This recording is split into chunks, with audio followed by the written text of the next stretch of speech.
Well, we did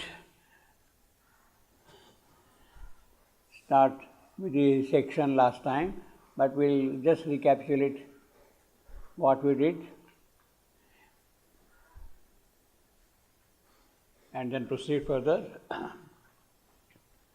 Nothing seemed worth the labor to become. It is really a labor of evolution to become. Evolution is also called becoming, to becoming, you see.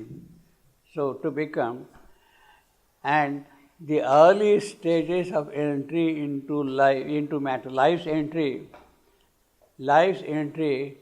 into matter looked as if nothing was happening.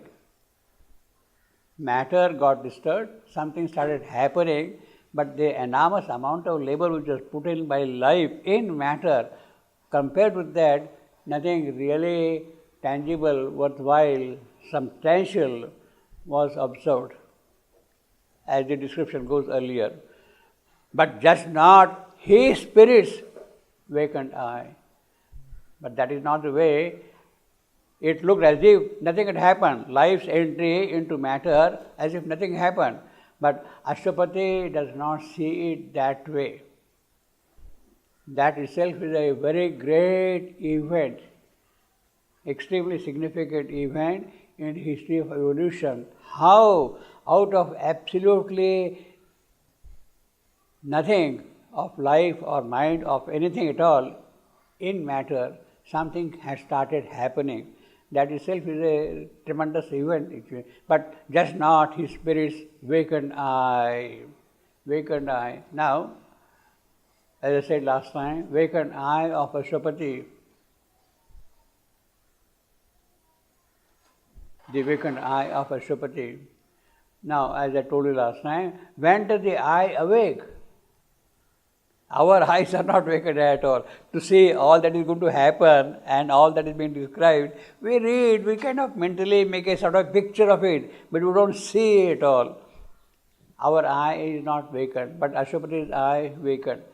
As I told you last time, Ashtapati has done this sadhana that his soul is released from ignorance. That is the first achievement, his siddhi. The soul is released from ignorance. And then his spirit is free of the bondage of nature. These are the two qualifying conditions for the eye to get vacant. When these are possible, when this is done, then you start seeing the way the spirit looks at the events, at all the happenings, all the occurrences, the way the spirit sees. At that point, then, when you are not bound by ignorance, when you are not bound by nature, then you have got the true eye of the spirit, true sight, true vision, true perspective of things, and then you understand the entire logic, the sequence, the raison d'etre of the whole event, you see completely. But just not his spirit's eye is vacant. As shines a solitary witness star that burns apart, lies lowly sentinel in the drift and teeming of a mindless night, a single thinker in an aimless world. Now this simile, as shines a solitary witness star that burns apart, lies lowly sentinel. The star is shining, alone, single, in a whole sky of mindless night here. That burns apart, lies lonely star, a single thinker, that is Ashtapati himself, in an aimless world, awaiting some tremendous dawn of God. He saw the purpose in the worst of time, that early beginning, the moment began. Now this simile, as I told you last time, is kind of repeated in a different manner in Book 6, Canto 2. And companion, Savitri is alone who can fight the battle and nobody can hear her. So this simile appears twice in Savitri, this one. And I told you last time, actually I will read the reference of the simile to what we have in Wordsworth. Wordsworth has got 6 poems, 6 sonnets, 6 poems rather, not sonnets exactly, describing a character, a lonely lady, Lucy, a young maiden, you see, and she is staying in the Lake District of England, in that place, and he has kind of a special affinity towards this lady, this maiden, you see, and he has presented 6 pieces describing her Lucy, you see, Lucy. Now, in one of them, we have got this one. Let me read that poem. She dwelt among the untrodden ways in the Lake District. She dwelt among the untrodden ways, beside the springs of Dove. Dove, that is the part of the Lake District, you see. A maid, when there were none to praise, she is alone. Nobody is there to praise her also. Beautiful girl, maiden, you see. A maid, when there were none to praise, and very few to love. No intimate friends, no companions, you see, intimate. A violet by a mossy stone. She is a little flower by a mossy stone shining up there. A violet by a mossy stone, half hidden from the eye. You don't immediately see that thing, half hidden from the eye, that girl, you see. Fair as a star when only one is shining in the sky. She is a violet flower by a mossy stone, and she is fair as a star when only one is shining in the sky. She lives unknown and few know. When Lucy ceased to be, but she is in her grave, and oh, the difference to be. She is no more there now, and what a difference she is making to my life, you see. That is what is saying. But the basic thing here, as far as we are concerned, is fair as a star when only one is shining in the sky. Fair as a star when only one is shining in the sky. Now, the word shining, even though also has used, I shine a solitary witness star. That star is watching everything. So, of course, the idea, the allusion is to the Lucy poem, but Srivendu has lifted in his description to an entirely different level altogether, you see. The sweep, the majesty, the grandeur, the lyricism also is of a very high order than what we have in Lucy poem. As shines a solitary witness star that burns apart alone in the sky. Light, lonely sentinel, that star is the only sentinel guarding the whole night, completely, you see. In the drift and teeming of a mindless night, drift and teeming of a mindless night. Mind has not yet formed in the night. It is going to form now, but at the moment, it's not there at all. A single thinker in an aimless world. Yeah, the world appears without a name at this point of time, you see, awaiting some tremendous dawn of God. You see, Ashwapati's eye has wakened and is already seeing the possibility of a dawn of God coming. Some tremendous dawn of God. See, the very beginning of life in matter is so miraculous, but he already sees the possibility of the world of dawn of God coming here. He saw the purpose in the works of time, the event, the unfolding of sequences. In other words, one can as well say that perhaps the entry of life in matter. You see, there was absolutely nothing. You take any other place in the universe here, moon or star, moon or Mars or any other planet or sun or whatever it is. See, as if there is nothing going to happen there.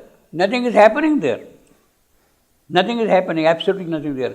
But on earth, when life has entered into matter, things have started happening, you see. Things have started. That is a great change which is taking place in this entire description you have seen.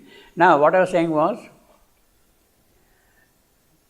this beginning of happening of life's entry into matter, when things are going to unfold, events are going to unfold now, the evolution is going to take further steps from this point on. We can say is the perceptible beginning of time. When did time begin? When did time begin? When did time begin? When the perceptible beginning of time appears when life has entered into matter. Before that there was a void, then came inconscience, then came matter. Well, things might have happened, but there is no mark or visible sequence possible there to see the development of these things. Means we can say that we don't know how the time happened in those times, in those days, you see. But with the presence of life in matter, things have started happening. You start seeing now this is happening. Now the ant has come, now the dinosaur has come, now the elephant has come, now the giraffe has come, now the man has come. All these things are the developments of time, you see. That is what you are seeing here in that sense. As shines a solitary witness star. So works of time begin in that sense from that point. Visible works of time, the perceptible, the countable measures of time, we can say, are with that event of life's entry into matter. Even in that aimlessness, a work was done. Yes, life has entered into matter, and it looks as if there was no aim at all what she is going to achieve. But then this eye of Ashwapati, the spirit's eye, awakened eye, is seeing that there is some work to be done, pregnant with magic will and change divine. You see, at that very early stage, he is seeing the possibility of a divine change. The entry of life in matter, with that entry itself, he is seeing the divine change going to occur soon, shortly, you see. Now that needs a totally different kind of an eye, different kind of a vision, and that is possible only when, see, even you may stretch all your faculties of perception, understanding, cognition, still you don't get that perception that from here that might happen. You have absolutely no clue of that kind of thing available at all, you see. Now this is possible only when the eye is vacant, the spirit's eye is vacant in you see. And in the case of Ashwapati, he is there as a yogi who has taken the human birth, and practically in no time, compared with the eons which are involved here, he is seeing the entire pageants, entire panorama, entire development, entire course of history of evolution. He is seeing the entire history of evolution, starting from the entry of matter, of life into matter. He is seeing the entire history until change divine. Until change divine, you see. Now that is something absolutely tremendous, and that is possible only, in other words, when all these things are happening in our life as we see them, the Spirit has already figured out these things. The Spirit has already figured out that thing. Yes, I will take a plunge here, and this will happen, and a divine multitude will appear. The Spirit has already seen the entire picture of this evolution completely, you see. Now Ashwapati gets that picture of the beginning of evolution, the purpose of evolution, and the object which it has in its mind, so to say, practically no time. And that is possible, of course, as I said, because his eye has wakened up. In other words, he can identify himself completely with the Spirit. There is a samyama of Ashwapati with the Spirit, and what this Spirit sees, he at once sees it. He doesn't have to make an effort now to understand. If you identify with the Spirit, you automatically get all the knowledge, all the understanding of the Spirit straight away, you see.